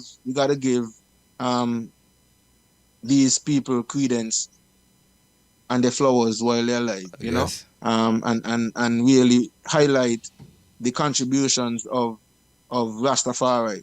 While I say that again, I also want to give some thanks to Gideon Force as well. Yes. For as a Rastafari group again, hosting the annual, well, I shouldn't say annual because I think they have it at different places as well. But the one at Gideon Force Farm is an annual event, which is well organized and seemingly growing over the years and getting a lot more recognition. I think it was a month or 2 months ago. I think it was last month actually. Last month, 11th of February. Right. Kaya Festival. The Kaya Festival. And it was market. well received, well recognized, and good turnout. And we need to, support these brothers and sisters more. They're promoting the organic way of life, and giving you an opportunity to be a part. I love the fact that they also seek to include other farmers and other agro processors and producers and giving them an opportunity also to make a change and circulate the funds. We need to have more of these things, and these are things that that's another reason why I want to highlight it, because it demonstrates that kind of Marcus Garvey philosophy, that self-sufficient level, and it shows what Rastafari was seeking to do. Because we were always, the fight that Rastafari got was not cannabis, they used cannabis as the weapon to criminalize us. But the reality was and is that Rastafari was demonstrating that we could survive and have without having to deal with the system and adhere to that oppressive system that we found is oppressive to us. And so we were teaching our people and the people to be more Afrocentric and leave the things of Caesar with the things of Caesar. And we could deal with what we have to deal with. But that was part of the problem. So when you go back through the history and you realize, well, when Leonard Howell started everything good. Pinnacle, that was why they brought down Pinnacle. Because they realized this man got 500 acres of land and have over 300 families living on the land, and more people were just going because they realized, hey, we could live we share with each other, we trade with each other, we do what we need, and then the government realize, if this thing you continue, then these people ain't gonna be supporting us anymore. We ain't gonna get that kind of support. So we got to try to break down this. And these are the things that people need to be aware of in terms of Rastafari. That's true. And realize that the negative things that were promulgated against Rastafari was in an effort to destroy that sort of revolutionary concept, that mindset. It wasn't so much cannabis and Rastafari dealing with drugs and all this kind of thing that they were trying to sell. It was that revolutionary spirit that they were trying to they were trying to squash it.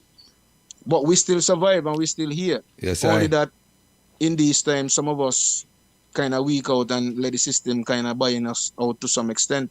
But a lot of us still need to stand up and really defend the causes of Marcus Garvey, Leonard Howell, and some of the early elders, pioneers, of the movement. And agriculture, agriculture play a critical role. And so emphasis some might about listen to us and might think that we segueing out of agriculture as we talk about Rastafari. But if we really zoom in on a realistic scale as well, you realize because of that kind of oppression in regards to Rastafari, most of the Rastafaris had to resort to farming to feed themselves. Because how the system set as a result, they fought Rastafari, they couldn't get a job, they couldn't get, so we had to either do construction, create things for ourselves, do plumbing, do whatever other little things outside of the system in order to survive. And most who didn't have a skill, they know that they could have planned food and survive. Sure. And so we got into farming, and so we continue to play that role of sustaining ourselves, and not just sustaining ourselves, but using the farm and our skills as farmers to feed people, make money, and also send our children to school and do whatever else we needed to do. And that is one of the things that I will join on with where the ideas out of there, because when we look at the format of how Rastafari able to bring our emphasis of togetherness, bringing changes to how the way you eat, the way your lifestyle be brought into a different method of what the society have created. So we're able to, as I say, revolutionize our mindset, changing the concept of how we've been taught. Now we've been educated now to the idea of revealing who we are and where we're going. So I'm thankful for those pioneers in the early age of the time of Rastafari, moving forward in the movement as it's a cultural movement with a spiritual nuclear, because we're ready to open up the eyes of the world to the true and living eye. But we must able to be informed with our education to permit our younger generation to a greater defense of love, harmony, and respect. That is our emphasis that His Majesty always tells us. They ask His Majesty, what do you request or require of men? He said, loyalty, courage, and dignity. So these are the emphases that we must able to show out to defend our people, but any need necessary, in the words of Malcolm X. Always be one of my pioneer, and even knowing now I doing much research towards Brother Maurice Bishop, because these are some of the people I find that were very instrumental in looking at safeguarding and developing a betterment for the people. And as you highlight that brother, that's a brother that I found very instrumental also in the Caribbean. Got a lot of fight down, but I smile there because it's when you look at people like Maurice Bishop and the experience of Maurice Bishop, right? You realize the sort of effect that the colonial era would have had on us as a people, and it is relevant today because we are seeing the end result of that sort of brainwashing played out in as we look at Haiti today. Okay. Right? because it was these revolutionary leaders, Maurice Bishop and, people like the same brother that we just spoke about there earlier, who were Leonard revolutionaries, Howell. right? Yeah, revolutionaries, and speaking of not accepting that system and pointing out to the people that we need to govern ourselves and do what we need to do and take care of ourselves and leave them and their system together. You can't dictate for us how we need to move and so on. And then you'll find that as a result now, many were afraid to take on that revolutionary spirit. So they opted to just continue to follow the Crown Colony governance and the Westminster style governance of system, and that continue to be what is prevalent. So when we look at what's going on today in Haiti, right?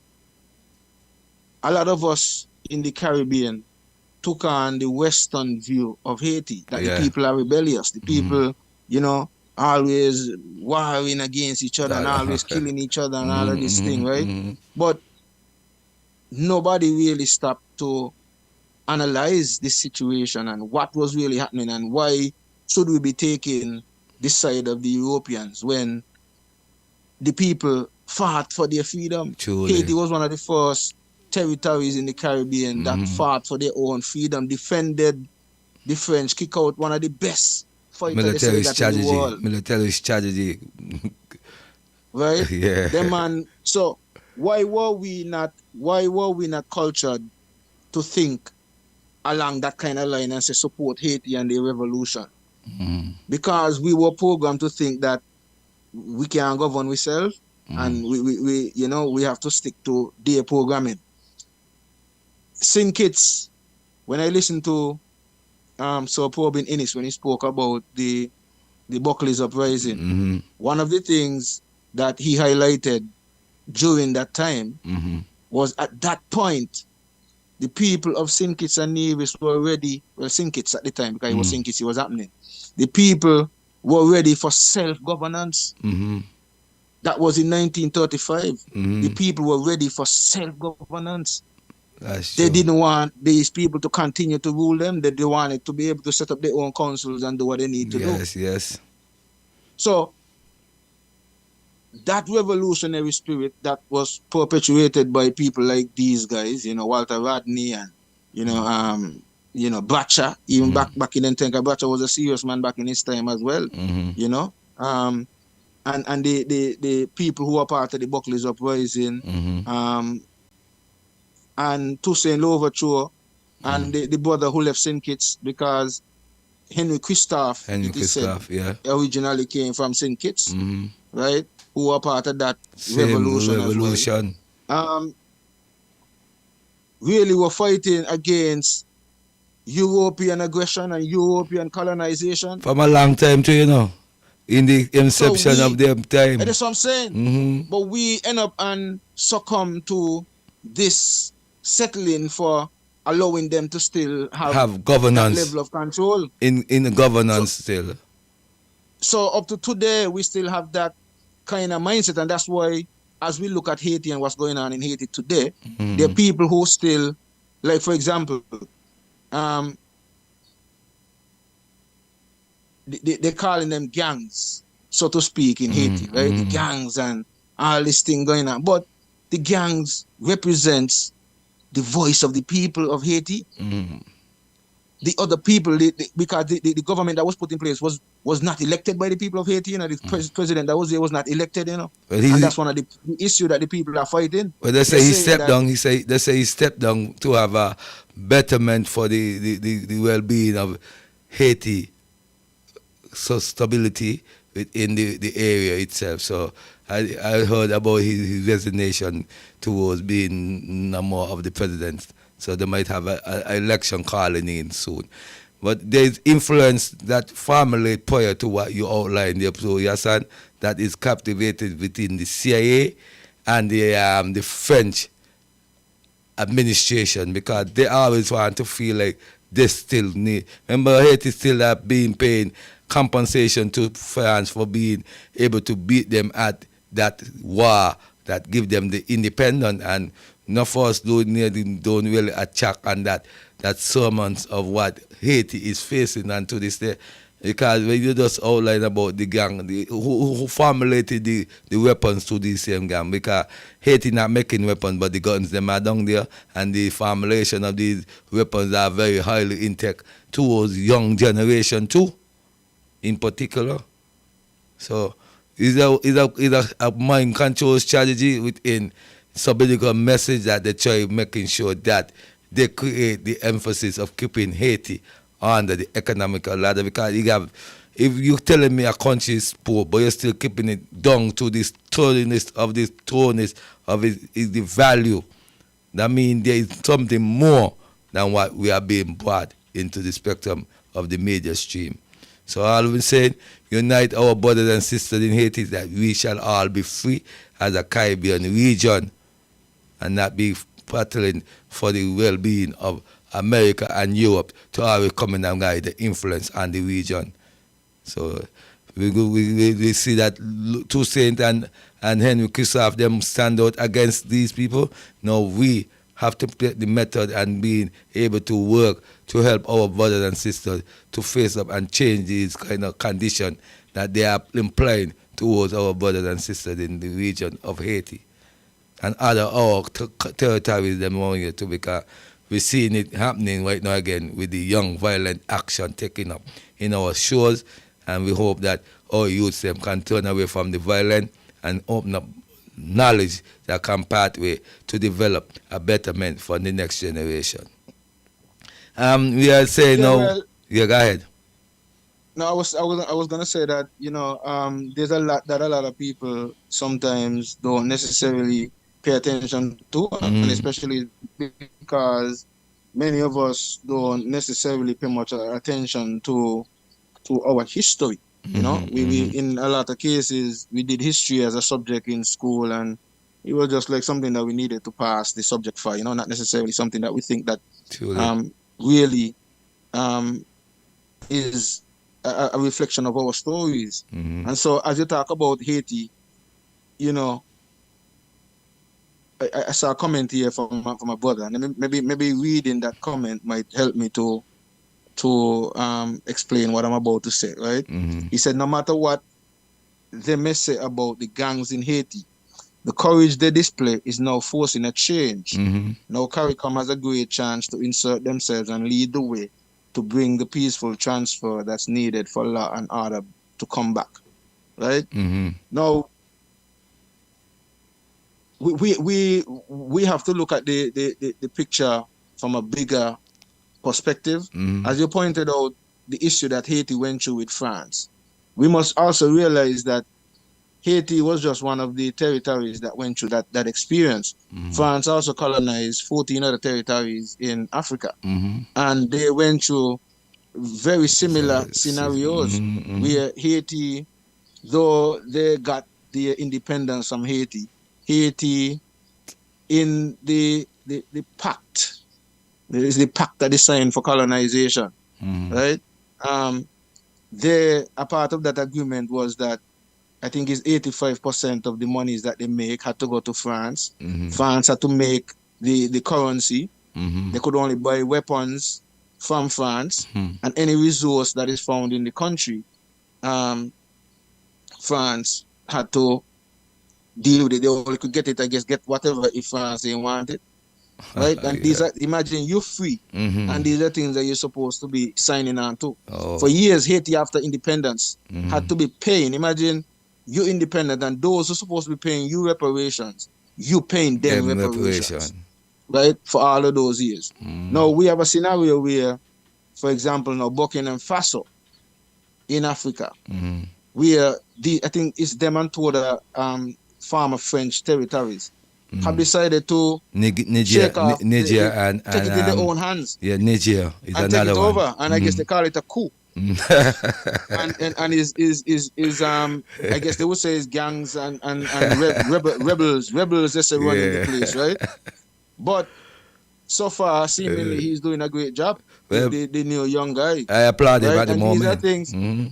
Because you see, part of the problem is right because we are brainwashed into taking on this Western mentality, this neo-colonial kind of thinking.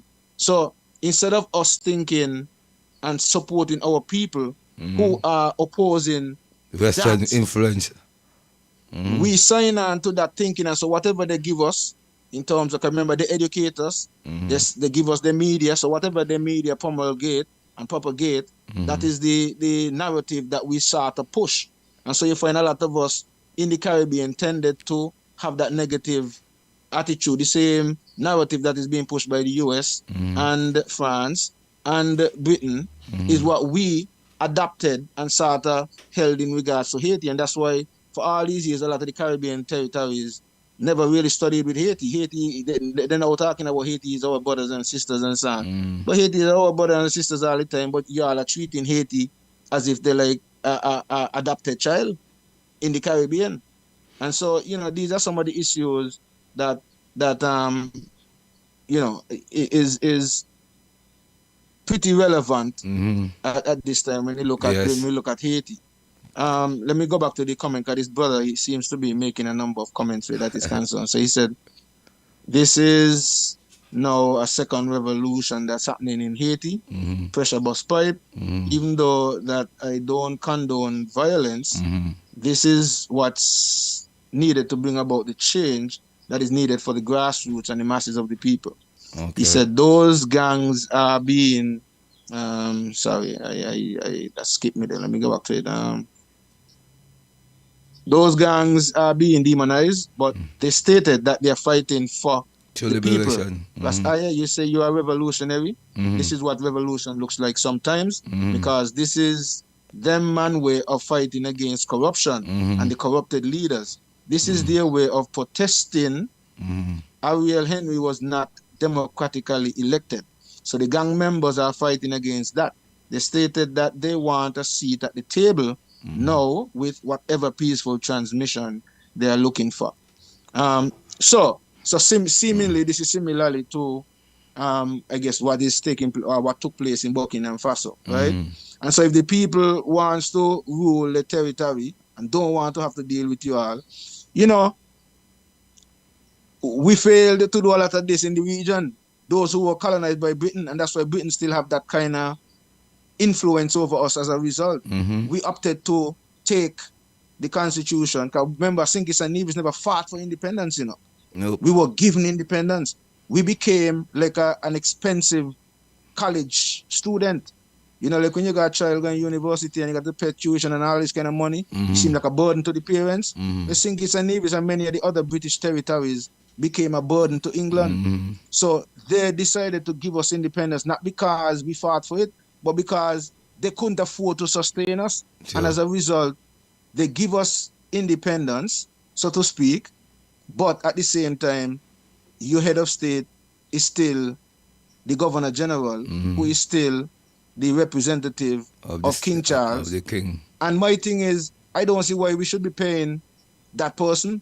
That person should be paid by the monarchy. If we want to have that symbolic, if you say we're independent and you're not supposed to got nothing to do with we, and you want to have the symbolic thing, but you pay for that symbolic thing, why should our taxes pay for that? But that's a whole other story. But it's because of their ability to influence our people to still adopt their Westminster governance and all of that, why our people never took on that revolutionary stance like our brothers and sisters with the Buckley's uprising, who were at that level thinking of self-governance. And maybe as things continue, that is where we're going to be heading as a people. Because when you look at the trend that is setting, look at Jamaica election the other day.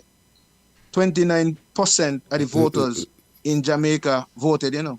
We're going to wrap Only up. 29. We're going to wrap up now. Just yes, on very informative program tonight. I've been understanding going for Brother Banky and Yasan. We're very good to see that we had this format to discuss some of the issues that pervaded in our fields of our state and even of the region and even internationally. And we just like to say thanks a lot for being here with us, those who was on the email and who are writing in for what they feel upon what the information was sharing. And Yasan, you could say whatever you wrap up, and then we will just close because the other setting of the program to carry on for the next show is here. Okay, yeah. I'll just read the last two comments in my wrap up while I'm doing that. He said, "Good that Yasan stated the countries colonized by France in Africa, but who is saying that these coups in these countries are gangs? The military there, force changes there, but look at the progress they made.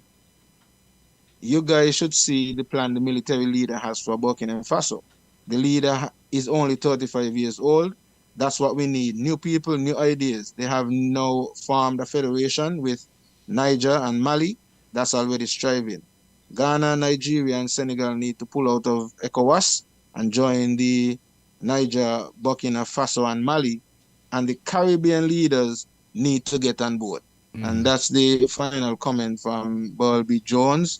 And, I want to give thanks for another opportunity to be here with the general public and another edition of Everything Agriculture. I want to give thanks to all of the folks who make it their business to log in and make their comments. Without you, the show would not be the same. We want to give thanks to those who logged in via the BVI, US Virgin Islands, Flow, Digicel, and all the others. We look forward to coming your way again next week. As we wrap up, also just want to remind the vendors, those who would have been selected as vendors for the Agro Expo. There is a meeting tomorrow at 4:30 at the ETW Park. So please, make it your business to go out if you were successful as a vendor. Others, please note that the registration is closed. So if you did not get through, I'm sorry about that. But those who got through, tomorrow, there is a meeting at the ETW Park. So please be reminded of that and please act accordingly. Give thanks, everybody. We do look forward to seeing you on another edition of Everything Agriculture next week. Go on out and support the Agri Expo. Continue to support our farmers, buy local, eat local. Saves your seeds. That's a real vital thing. Yes. Start saving your seeds. We need to have a seed bank because of the seriousness with food security. And if you're into eating animals, well, I would suggest that you raise your own animals. You give them to eat. You know what they're eating. I don't promote more meat eating, but if you are going to, that's what I would recommend because of what I'm seeing happening out there with the food world. Enough love, my people, guidance and attention. See you next week. Give thanks and may you have a good time wherever you're listening. Vision Radio, Everything Agriculture, and may the Almighty bless and keep everyone safe in love and care. Give thanks, engineer, for having us here tonight again. Thanks a lot. All right. To them I must give me hand.